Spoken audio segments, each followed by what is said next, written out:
Good evening, everyone. Welcome back to another live stream. Thank you so much for tuning in for another show. Welcome to all of our members, subscribers, and viewers from all across the world. And tonight we have a very interesting live stream during which we will be primarily discussing the dramatic moves that are happening inside of Israel. Benjamin Netanyahu chose to sack the defense minister, Yoav Gallant, and appoint the serving Foreign Minister Israel Katz as the new defense minister. So the defense minister Yoav Gallant has been sacked, and the foreign minister Israel Katz is now in the position of the defense minister, or more likely the genocide minister. And there have been reports that Benjamin Netanyahu is on the way to sack the IDF chief of staff and the Israeli head of the Shabak. And we're going to speak about certain statements that came in, what context, why, what happened before, and what's likely to happen after this move from Benjamin Netanyahu.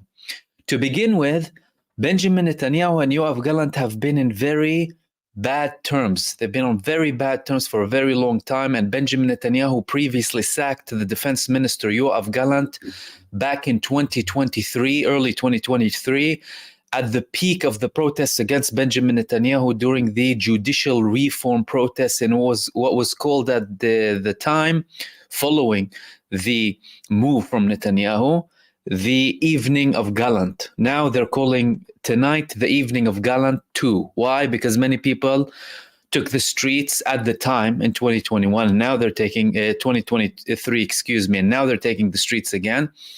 However, back then, Benjamin Netanyahu had to retract from the move and reappoint Yoav Gallant as the defense minister. Why? Because there was a lot of public pressure. Now he saw this as a very good opportunity to sack him during the day of the voting, on the day of the voting for the presidential elections. He saw that it was a very suitable time. Before, he had tensions with Gallant. Even when he had him back in the position, they still didn't like each other very much. They did not see eye to eye. But Yoav Gallant saw himself as a person who keeps Netanyahu in check, and so did the Israelis who don't really like Benjamin Netanyahu. They saw Yoav Gallant as a person who keeps things manageable between the public and Benjamin Netanyahu. Now, we went back to early 2023, moving forward to the 7th of October and Al-Aqsa flood. He still had tensions with Netanyahu. As a matter of fact, from the early days of this war, we have been talking about the tensions in the top senior positions inside of Israel, primarily between Benjamin Netanyahu and Yoav Gallant, but also they stretched to the IDF chief of staff and other senior figures. And then we, of course, had the people who joined the government, the temporary cabinet, the previous ministers and previous IDF chiefs of staff, Benny Gantz and Gadi Eisenkot, later also resigned just a few months back because they could no longer continue when they say that Netanyahu is making everything impossible when it comes to reaching a ceasefire. So they also resigned, and their resignations were exceptionally important. Why? Because they were the people with the most experience in that cabinet. And what's Netanyahu doing now, de facto, is appointing yes men next to him in crucial positions, contrary to what the tradition has been for decades now, at least for the longest serving defense ministers, to be more accurate, where most of them would have very important roles previously before coming into the position of defense minister. So you will see many of them being IDF chiefs of staff, or at least like the Israeli Air Force, the heads of the Israeli Air Force previously, for them to take the position of the defense minister. But now he appointed Israel Katz. Israel Katz is a man with basic service in the Israeli army. He served in the paratroopers in the Israeli army before, and he didn't have any significant history in the Israeli army. He doesn't have that experience. He doesn't have that leadership experience.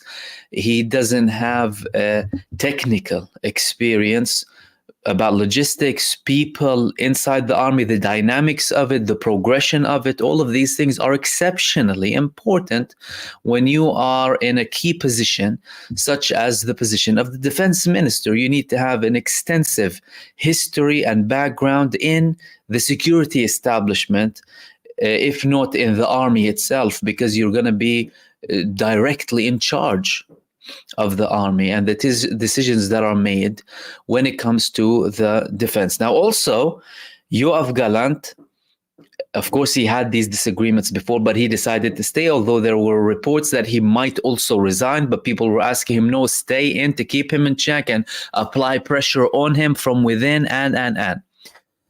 He stayed there, not only because he thought he might be able to do something to change how things are run under the Netanyahu government, it's also because he had very close ties with the US administration. The United States considers Yoav-Gallant to be their man inside the government. They don't really like Smotrich and Ben-Gvir too much. Netanyahu, he doesn't always listen. He causes frictions internally. But Yoav-Gallant, to them, appeared to be the person of the moment when it comes to the Israeli government, in particular following the departure of Benny Gantz. They used to like Benny Gantz very much.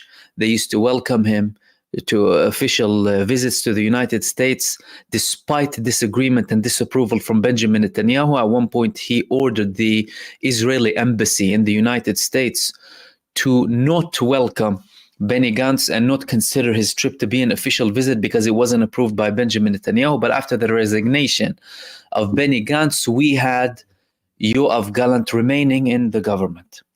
So we started to have less critical voices of the government, but that was not enough for Netanyahu. Netanyahu wants to have a full say when it comes to the war and everything that happens, and he doesn't even want internal pressure. However, he did not want to sack Yoav-Gallant because of American pressure. You see, he still considers U.S. pressure, Benjamin Netanyahu, and the dynamics of how things work between the U.S. administration and the people in the security establishment in the U.S. and the security establishment in Israel. Like Yoav-Gallant used to always meet with Lloyd Austin, with the head of the Joint Chiefs of Staff of the U.S., and he was the man that the United States administration deals with inside of Israel, not just for normal coordination, for everything that is related to the benefit of Israel. It's not like the U.S. was trying to, we know the United States administration, they are supportive of Israel and whatever it does. And Yoav-Gallant was their man. So they were coordinating the defense from the Iranian attack. They were coordinating the deployment of more troops in the region. They were coordinating with Yoav-Gallant the deployment of the THAAD systems as well. Before the Israeli attack, after the Israeli attack, how are they prepared in terms of defense? Everything that's related to Israel, that is indeed, to their consideration, beneficial for Israel. Now, of course, there's a counter argument of what's beneficial for Israel in its genuine meaning. However, we're talking about the current affairs and the current situation and how things are.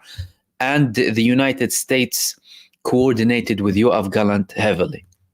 So Benjamin Netanyahu, he did not want to do something that would increase the tensions between him and the US administration, because he already did certain things that weren't to their liking.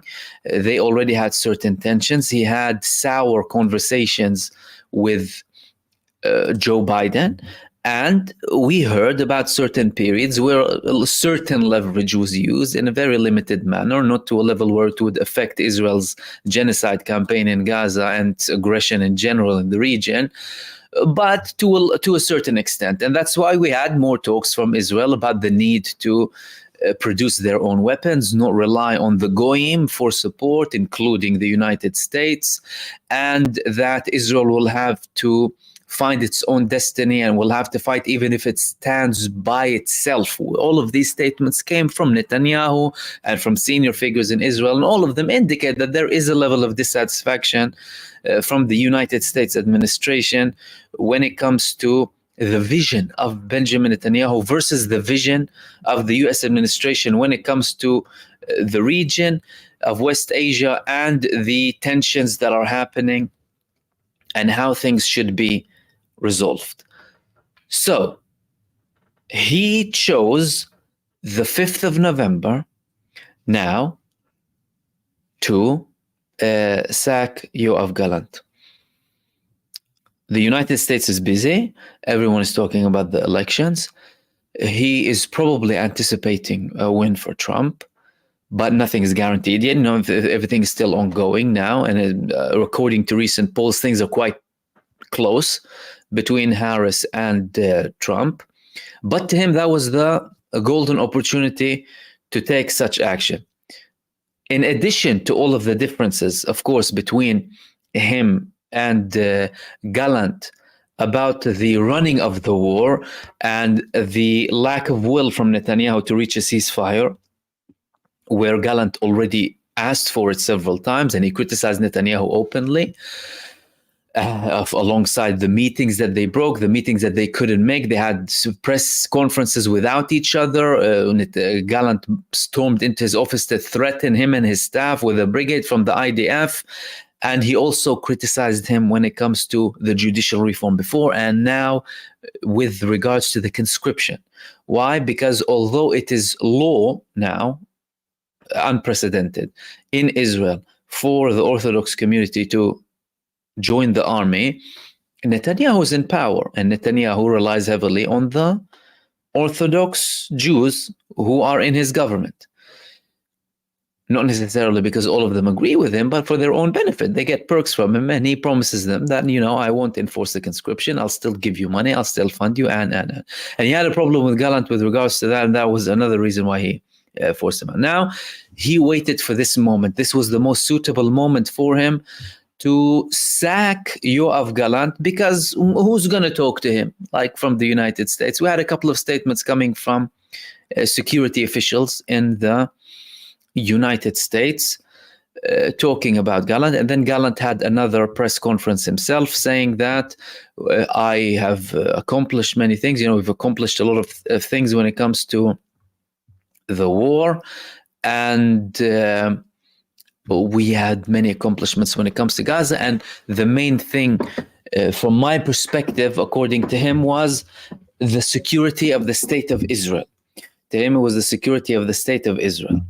Now, he, of course, appointed the serving foreign minister Israel Katz as the defense minister, and he had Gideon Sa'ar, the man who was potentially going to replace Gallant before, as a defense minister, and a man who also axed Netanyahu and left his party before, but later took a step back.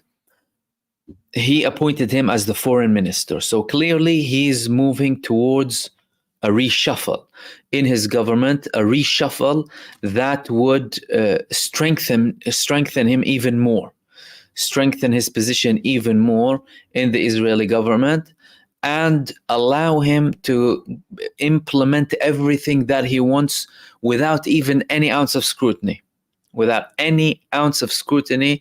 and continue without any prospect of a ceasefire. Now, we had several reports after that from Israel saying that, well, and I'll get to some of the official reports in a second, by the way, when it comes to what Israel officially said. We had reports that Netanyahu was about to also sack the IDF chief of staff and the head of the Israeli Shabak. Who reported that first? A website called Walla. This website reported it, and now this website is not working for some reason. I tried to log on to the website after that report, and login error. It's no longer working for some reason. I'm not sure if it's connected to that report or not. However, It wasn't only them. We had other reports from other websites saying that, no, indeed, it was Benjamin Netanyahu really is looking to ditch the IDF chief of staff and the head of the Shabak. That's not new. We had reports back in August that Benjamin Netanyahu wants to sack the IDF chief of staff and the head of the Shabak. He already said that before, and he intended to go ahead with these reports. Officially, the Netanyahu office said that, no, that's not true. We don't want to sack them. And that's not on the table. That's not correct. But he had an intention before.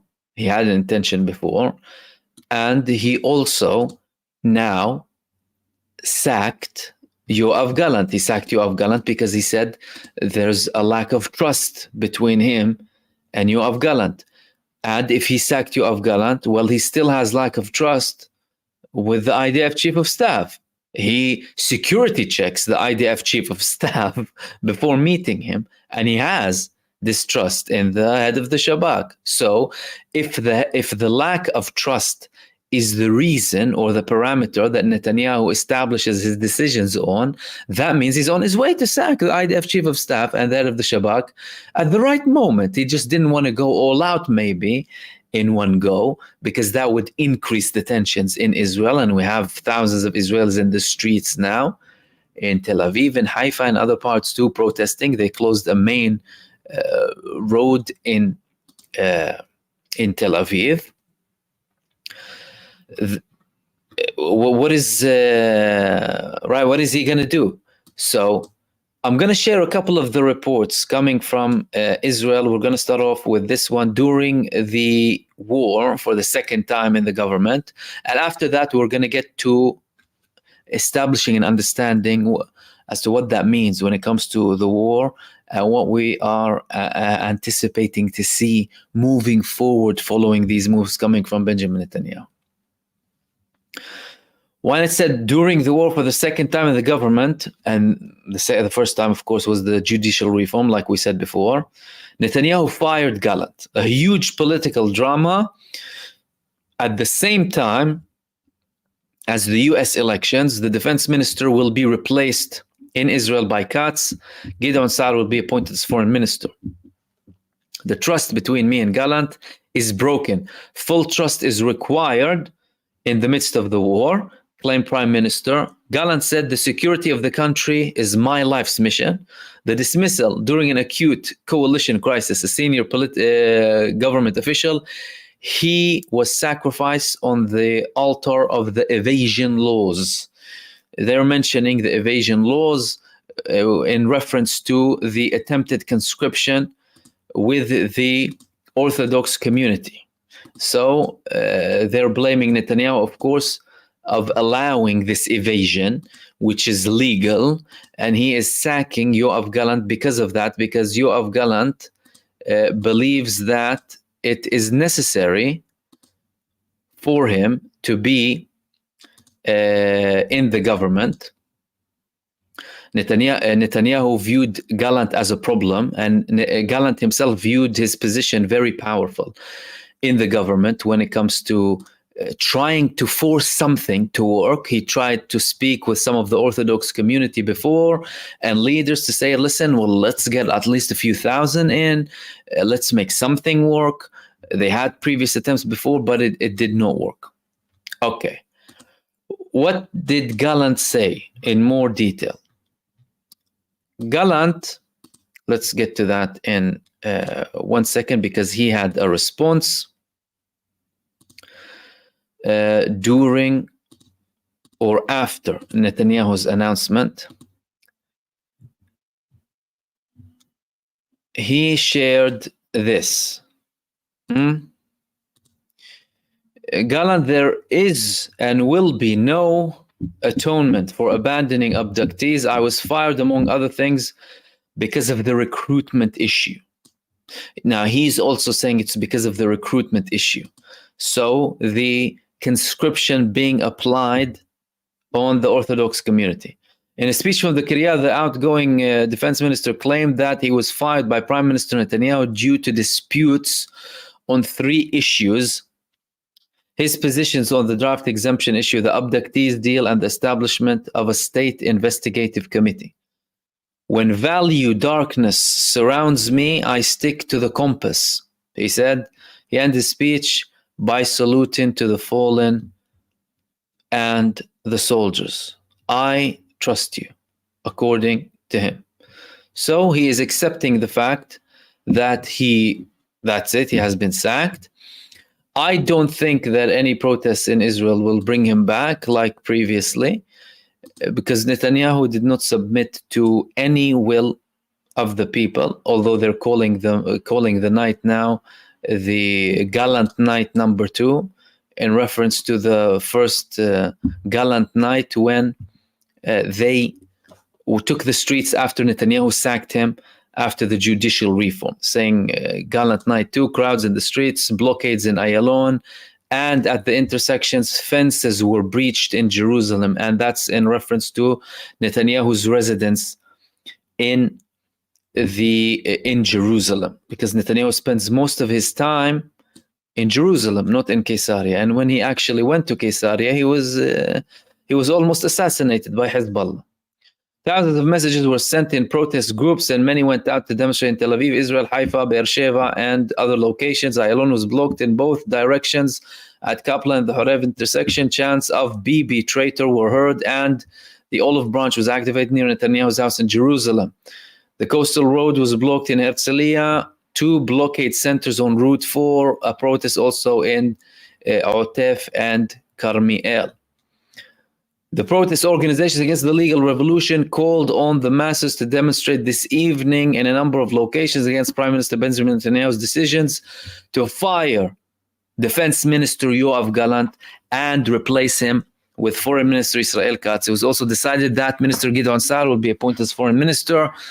Thousands of messages activists were sent in various protest groups, similar to what happened in March last year, when crowds went out to protest following the dismissal of the Minister of Defense in what was later called Leil Gallant, or the Night of Gallant, across the country. Less than an hour later, crowds began to take the streets, and as we see here, the crowds in Israel, mostly in Tel Aviv, but also in places like Haifa and Beersheba and other locations as well.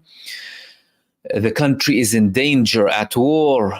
Prime Minister's office betrays the people knowingly and with authority. This was the reason for Yoav Gallant's dismissal, and these are the people protesting.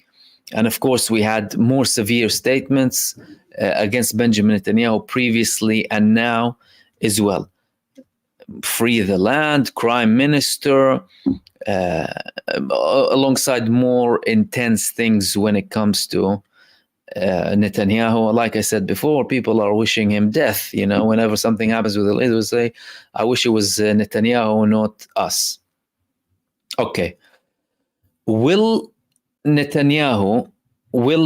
Netanyahu listen? Will Benjamin Netanyahu listen? Will he submit to the will of the people this time after all of these protests? Not likely. It is not likely to happen. And I'll tell you why. Netanyahu, he faced the most severe protests just over a month ago.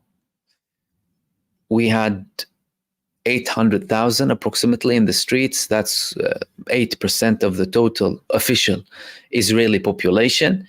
And he did not submit. He continued, and he went on to an escalation. And he continued to Lebanon, and nothing is stopping him. So he deviated to those locations to deviate the attention again from the protests that were happening against him in the streets.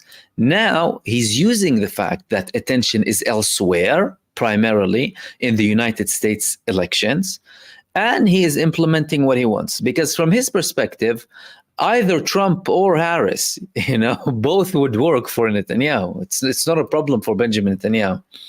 If Harris comes back, well, the Biden administration that Harris was in facilitated this genocide. They supported this genocide. They participated in this genocide, and they gave him everything he needs, although they verbally disagreed with him at certain points or said they were about to apply pressure here and there, but they supported him. From Trump's perspective, it might be even better for Benjamin Netanyahu.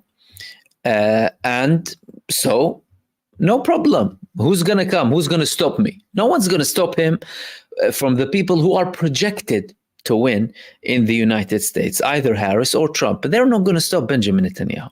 He's going to continue and get his way. That is unless the reports that he was, about to get a deal with Trump somehow. Again, nothing has been confirmed, and they denied it. Well, his office denied it. Actually, get implemented. That's assuming Trump comes into power. And Trump, of course, he promises everything before he gets elected. But again, election promises. How likely are they to follow up on them? Not very likely. So we are facing a situation now where Benjamin Netanyahu takes out one of the most important figures in the Israeli government and one of the key connection points between Israel and the United States administration, and a person who hasn't really had many tensions with the United States administration, unlike Netanyahu and others as well. Or some countries are calling to impose sanctions on them, although they should impose sanctions as a whole, because of what the country is doing. But in reference to Smotrich and Ben Gvir, he took him down, although he had a very rich history in the Israeli army. And now he is appointing someone with no significant background in the Israeli army, no significant nor rich background in leadership positions in the Israeli army or in the security establishment, but a yes man, a man who will say yes to Benjamin Netanyahu whenever he wants anything from him. That's Israel Katz. So you're talking about someone who won't show resistance to Benjamin Netanyahu from within, who won't have a lot of scrutiny when it comes to Benjamin Netanyahu's plans, and who won't object the potential of prolonging the war for a much, much longer period. Now, people inside of Israel who oppose the Netanyahu government, they used to reach out to the negotiating delegation at one point, which consists of the head of the Mossad and the head of the Shabak and Yoav-Gallant as well. They used to reach out for them and tell them that, it's not enough what you're doing and you need to take action. Some of them called them to resign as well, like Benny Gantz did before.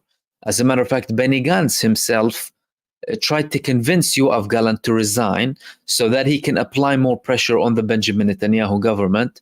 But Yoav-Gallant decided to stay in the government to try and apply pressure from within, something that clearly hasn't worked, and ended up in Netanyahu sacking him and appointing a yes man who will not challenge Benjamin Netanyahu, who will approve everything and continue down the plan.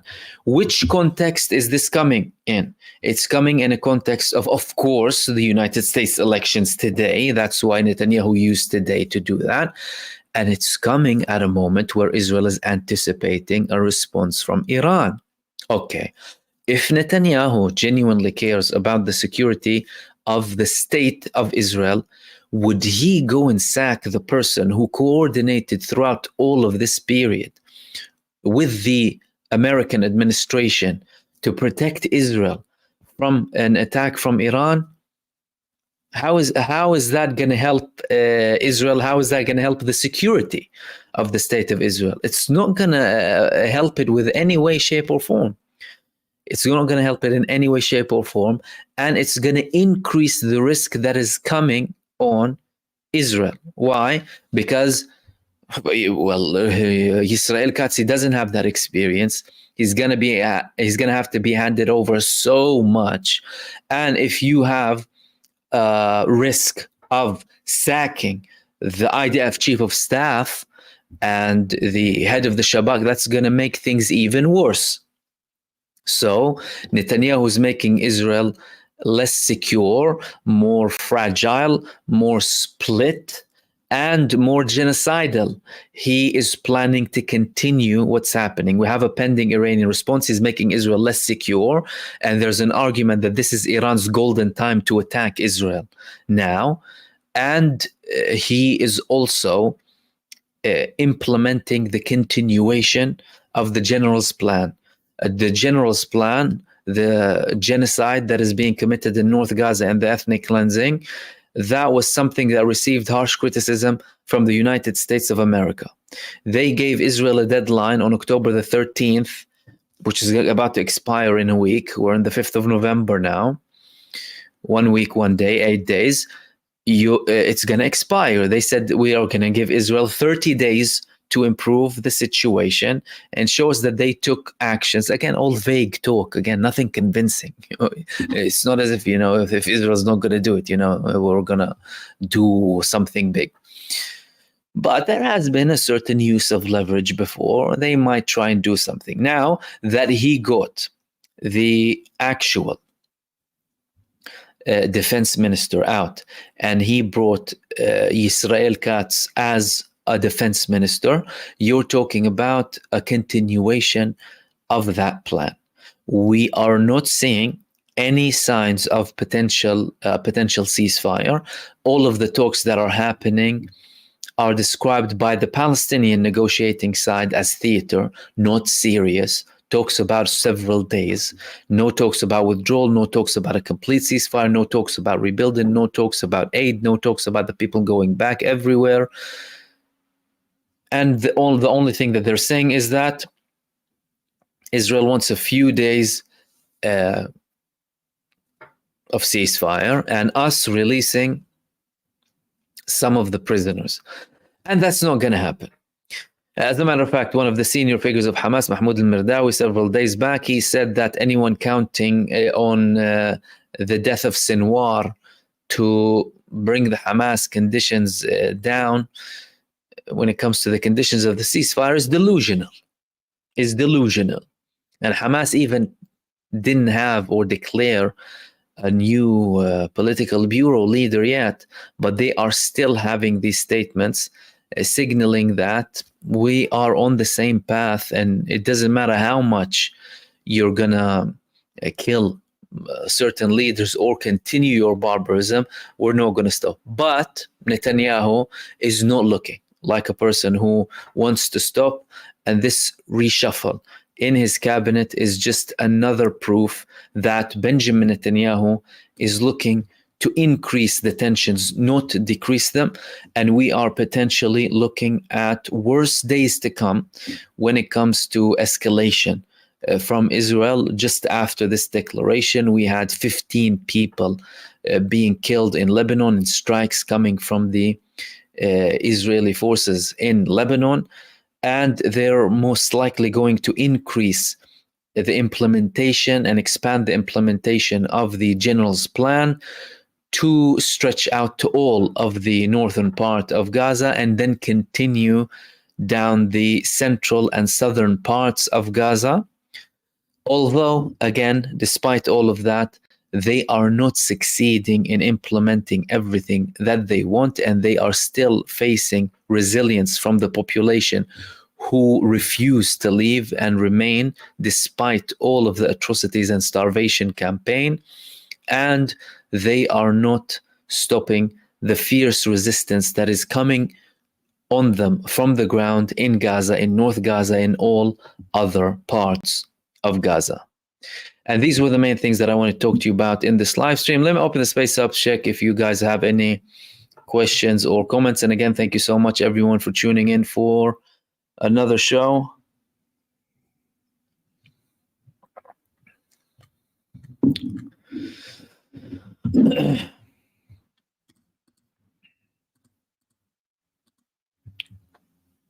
And Glenn Huxley, thank you so much. And Amanda and Jake, thank you for your memberships as well. Let's head out to the top, check if we had anything from before. If not, if anyone has anything for me, if you want my highlighting now. Otherwise, we'll wrap up the live stream early.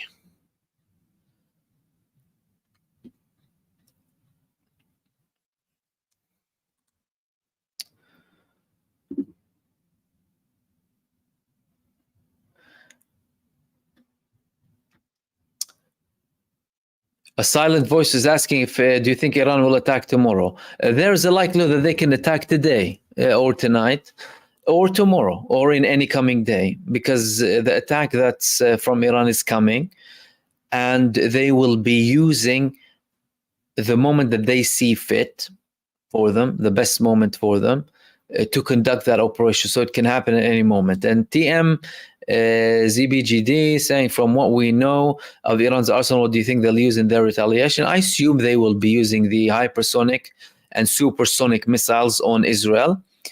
They might come up with a couple of heavier missiles, or of course from the hypersonic and supersonic missiles, the heavier versions of them. We heard reports that they're going to be using heavier warheads, and based on, again, the pattern, to put things into context, they had an increase in the pattern when it comes to the response. And also, Stephen, thank you so much for that. Stephen Burrows.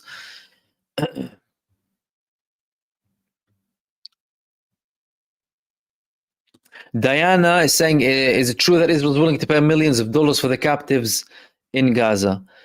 They probably would try, but the problem is that anyone who says that, they don't really understand the structure and how the resistance operates as groups, right?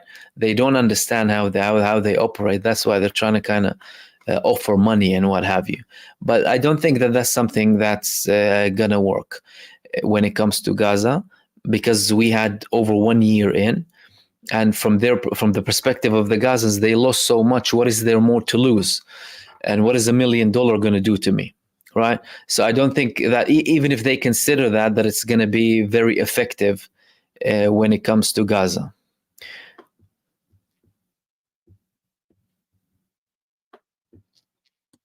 Donna, why the politicians don't say Palestine, they only say Gaza? It's part of a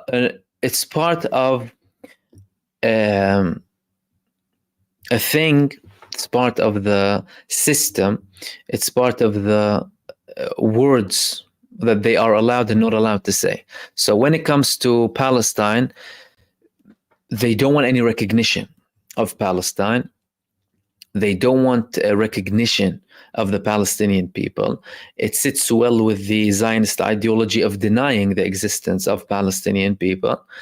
Likewise with many of them, like I heard the other day, one of the members of USAID who used to operate in Palestine, who criticized Israel's actions, he said he was requested by the United States not to use the term the Palestinian citizens of Israel, but Arab citizens of Israel. Again, as part of the denial, right? So they don't want anyone to mention Palestine. Again, so fickle and so weak. Why? Because they have fake identities. They faked their history, their pseudo history, fake nationality that they created. So therefore they deny the indigenous identity, because they created something fake. They can't deal with the fact that you have something true and indigenous here.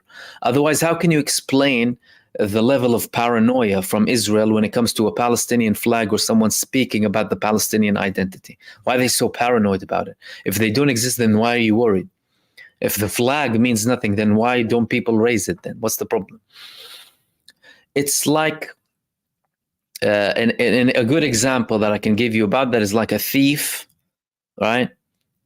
Facing the person he stole from. He doesn't want to be reminded of his theft all the time. And when it comes to politicians, they are part of a cartel, a genocide supporting cartel, who are ordered what to say and what not to say. They are controlled. They're like machines, really. It's not like they have free will or they represent truth. They're actors. Politicians, most of them are actors. And many of them, of course, will be blackmailed or bribed. A very good example in the United States with AIPAC and with other organizations, but in other countries through other lobbies as well.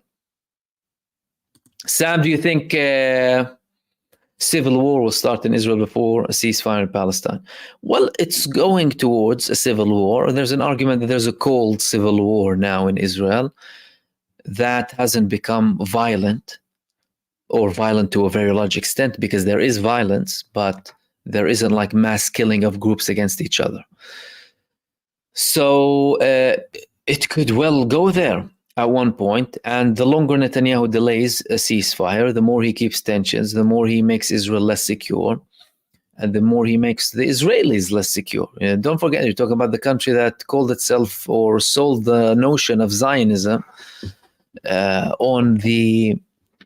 under the banner of the safest place for Jewish people to live in. So, and Israel is the most dangerous place for Jewish people to live in. But now he's taking it to an ultra-fast route towards destruction, Netanyahu. A mystic is saying, Mystic Mother, do you think Netanyahu is sacking all of these because of the election?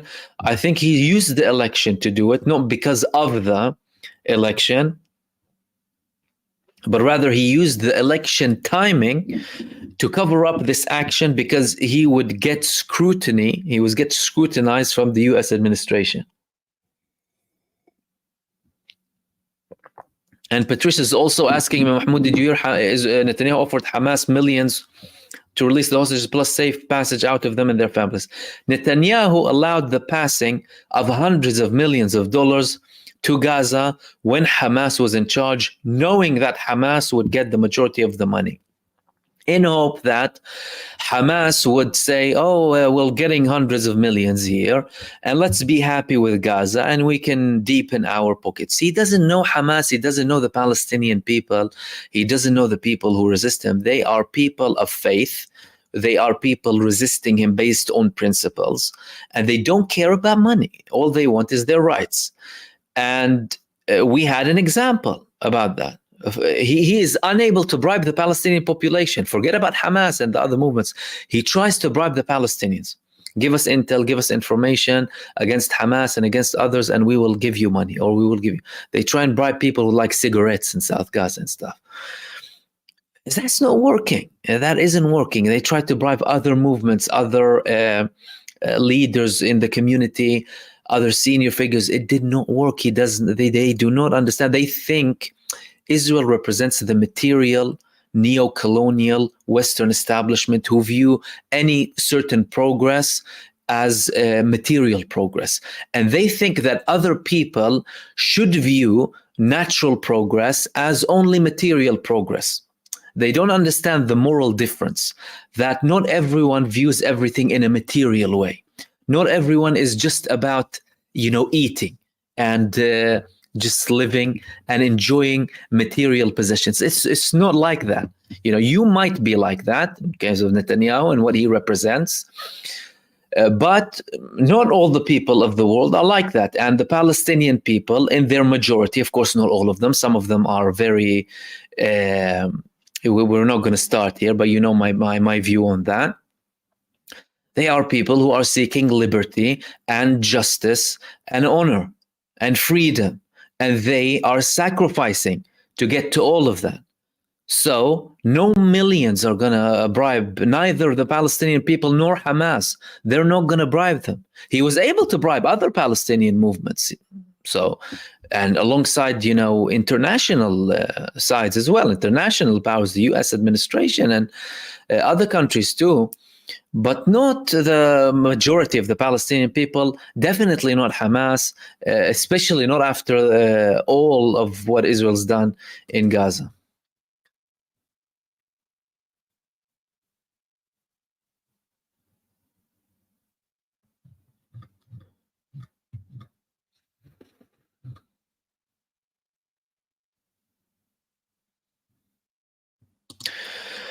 Zelda Salam Mahmoud, could sacking Gallant and maybe Trump not winning be connected somehow? They planned something together, i.e. World War III? No, not necessarily, in my opinion. I think it's solely connected to Benjamin Netanyahu and his approach towards the war and the fact that he wants to implement all of his policies without internal scrutiny and resistance. And Yoav Gallant was always a problematic figure in Netanyahu's government. Like I said, he sacked him before in 2023 because he was sympathizing with the protesters who were calling against the judicial reform, and then he had to have him back after public pressure. But now he saw the right moment to finally get rid of Yoav Gallant, a historical opponent of Benjamin Netanyahu, or is a cause of a headache for Benjamin Netanyahu. And that's why he got rid of him, so that he doesn't have scrutiny, he doesn't have resistance from within, and so that he can have yes men surrounding him who won't criticize his actions when it comes to internal and foreign policy, domestic and international issues, and of course the continuation of the genocide in Gaza. And thank you, Zelda, for that. And also Claire, thank you so much for that. Said thoughts on people saying that Iran may have hacked Israel's nuclear facility. I wouldn't be surprised. Iran has advanced capabilities when it comes to hacking. As a matter of fact, Hamas and Hezbollah have very sophisticated means of hacking, and they have done that before. Hamas, that's back from 2012 and 2014, they showed the video of Abu Ubaidah on live Israeli television at one point, just after 8 p.m. Abu Ubaidah was on live Israeli television on the evening news. So they hacked the television and they put Abu Ubaidah's speech with messages in Hebrew. And they constantly hack Israeli phones and they send messages to the public. They hack devices, they hack the army, they hack lots of things. So Iran will definitely have capability if the smaller movements have capability to hack Israel. They have very advanced capabilities when it comes to that.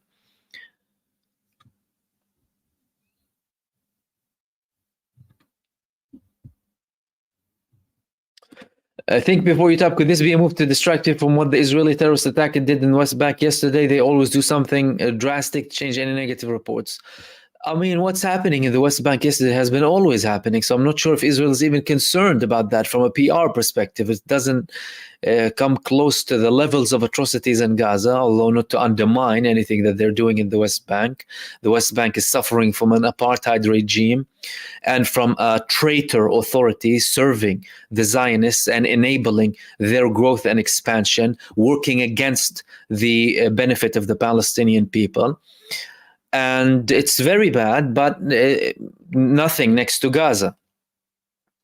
So I don't think they were necessarily worried about that. Like I said, I think it's just to do with Netanyahu and his government. And Abdi Sadiq, thank you so much for your super. And Dr. X as well, thank you so much for your super, much appreciated. And the virus 455 and Amanda Gaiba as well, thank you very much for that. Chocolate pudding also, thank you. And you said it's a spiritual war between those who are drunk with worldly pleasures and those who know that God exists. Yes, to a large extent. To a large extent it is, and also it also includes people who simply believe in genuinely believe in, not like, just to fit in and be cool, believe in the concept of equal human rights. Some people actually believe in the concept of equal human rights, and they are willing to talk about it and sacrifice for it. And these people come from very different backgrounds as well. But the thing that Israel is representing is very material, that includes a lot of evil as well. John, wouldn't an attack from Iran risk uniting Israel at the exact time they are now divided? No, they did not unite Israel when they attacked them. Hamas did not unite Israel when they attacked them. No one's going to unite Israelis. No one is going to unite Israelis now. That's it. Game over. They've gone too far. When you allow a fascist, racist, supremacist, depraved, hate-filled ideology to be in power for that long, to indoctrinate for that long, to raise populations on that hatred and division and racism and apartheid values for so long and be in power and implement policies for so long, there's no going back. It has to be one or the other at one point. And some people inside of Israel realize that.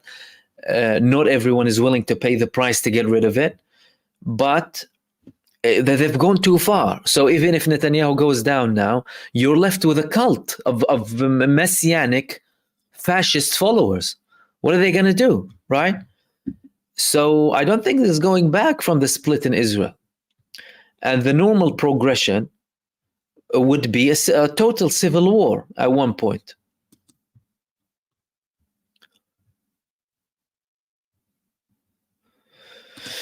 Turkish truth, a little update. Mahmoud, Turkish protesters take over German ship carrying weapon for Israel amid Gaza crisis. Yeah, I saw that. That was a move from the Turkish protesters, and that was the ship that was in Egypt before, if I'm not mistaken. And you said also the US has sent 6 B-52s to Qatar. Do you think they will use them? Well, they can send whatever they like to Qatar. Qatar officially said that they are not going to allow the United States or Israel to use its space to carry out an attack on Iran from their space. So they are not able to do that. Or if they would do that, then they would be at odds with Qatar. Why? Because Qatar is going to be a target. And everyone in the region knows that. All of Iran's neighbors know very well that they will be targeted if an attack is conducted from their territories on Iran. So is the United States going to do something in spite of Qatar? They're going to be breaching certain agreements with them and going against the will of the Qatari government. And that's going to be very problematic. That's going to be very problematic. I don't think they will, but there is a chance they would. It's not like it's unlikely to happen. No, they can do that.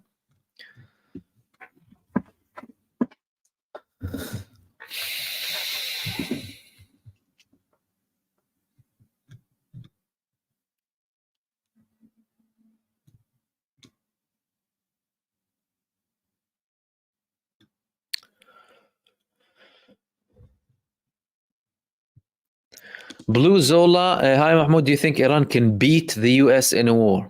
I think so. What do you think? Well, it depends what would the United States aims and objectives of the war would be. So if the United States, for example, wages a war on Iran and they say the objectives of the war is to destroy Iran's nuclear program, and they manage to maybe affect a small percentage of the nuclear program facilities, although they don't have the weapons to destroy the program. They have weapons to destroy some of the entries to the program facilities, and if they don't achieve it, then that's a win for Iran. So any win or lose in terms of war is whether the aggressor who started the war reaches their objectives or not. If they not, even if there's total destruction in the other country, because that's only a way to deceive people into thinking that it's a win, like what Israel's doing in Gaza. That's mass deception and mass propaganda, the destruction, because they're failing against the resistance. So even if the United States destroys Iran, but they don't destroy the nuclear facilities, they haven't won the war. And Iran is a tough country to beat, because of its size, because of its geography, because of its power, because of its geopolitical power, because of the fact that it's coordinated with Russia and China as well. And I don't necessarily think the United States is interested in engaging. What is the United States administration doing? Using their proxies across the world to conduct wars. Israel is used in the region of West Asia. European countries, administrations like following the NATO and going to Ukraine, when the US is sitting there, the MIC is making money. So I don't think they're interested. And there's an argument, even if they're capable of unless it's just an Air Force attack. And ML also, thank you so much for your super. Let's take the last couple of questions.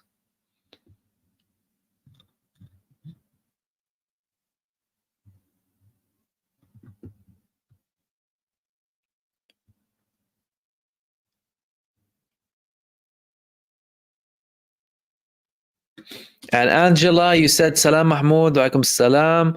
What's your take on the two assassination attempts of Netanyahu? Also, in your opinion, what caused him to kill Gallant? Whoever replaces him will be more hardline. The two assassinations are a clear message from Hezbollah that we are after you. And they came as an implementation of the new Secretary General saying that we are going to target him. We're going to target Netanyahu. We're going to take his life. We're going to work to take his life. And he was like, he answered to the people who could say, are you seriously going to assassinate the prime minister? He said, what's the problem with assassinating the Israeli prime minister? He assassinated our leader and many of our leaders, and they are our enemy. They don't have any rules. So we're going to continue to try and get him. So it's normal. They're implementing a plan, and he is a leader of a genocidal entity. Perfectly normal from Hezbollah's perspective to try and assassinate him. And the reason he kicked out Gallant is because Gallant was opposing him. He was criticizing him, and he did not want the headache. And if the other person is more hardline, not necessarily more hardline, although all of them are hardline. And again, you know, based on the general understanding of human rights, almost 95% of Israel is hardline. A very small minority is not hardline in Israel. So what call themselves left and right, everything does not have a problem with the concept of genocide. They support Benjamin Netanyahu. They support mass killing of Palestinians, but there is a minority who rejects that. And so even with the people who are opposing the war in Israel, many of them don't have a problem with genocide.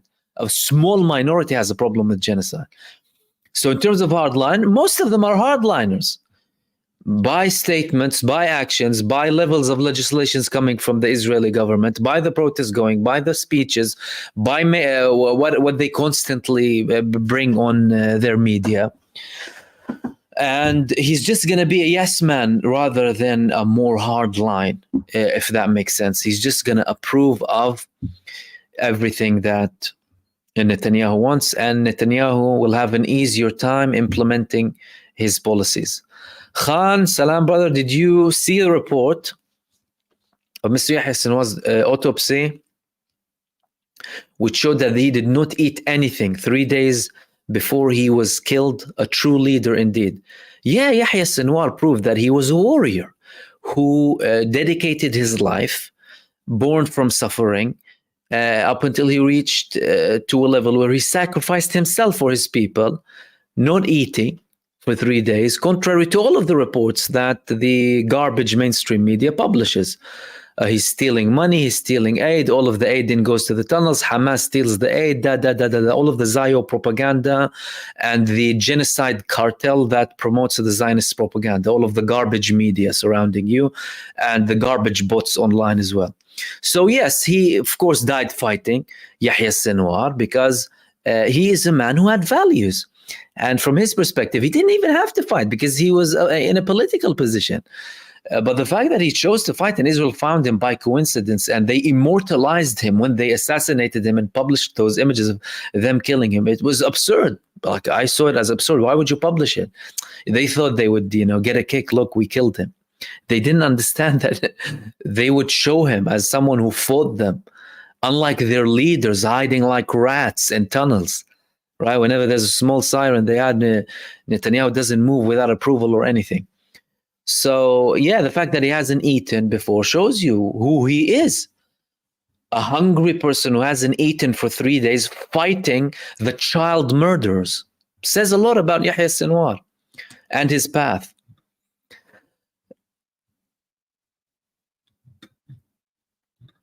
And also, Angela, thank you so much for your super, much appreciated. And everyone for sending your wonderful comments. Thank you so much. And Donna as well, Donna Vorche. And yeah, we'll wrap it up there. Guys, thank you so much for tuning in for another show. Thank you for everyone for your wonderful comments as well, and apologies if I haven't had the time to reach all of them, just because we're restricted with time. Thank you so much, and I appreciate your input and contribution. Thanks for everyone who sent supers: Donna Vorce, Angela, Brody, ML, Chocolate Pudding, Amanda, Gaiba, The Virus 455, Dr. X, Abdi Sadiq, Claire, Roper, Stephen Burrows, and Glenn Huxley. Much appreciated. I'll hopefully have a video after this. If there is something significant that requires my presence, then I'll be here with a live stream as usual. Apart from that, hopefully I'll be with you tomorrow. In the meantime, stay blessed, take care, and I will see you soon in the next video.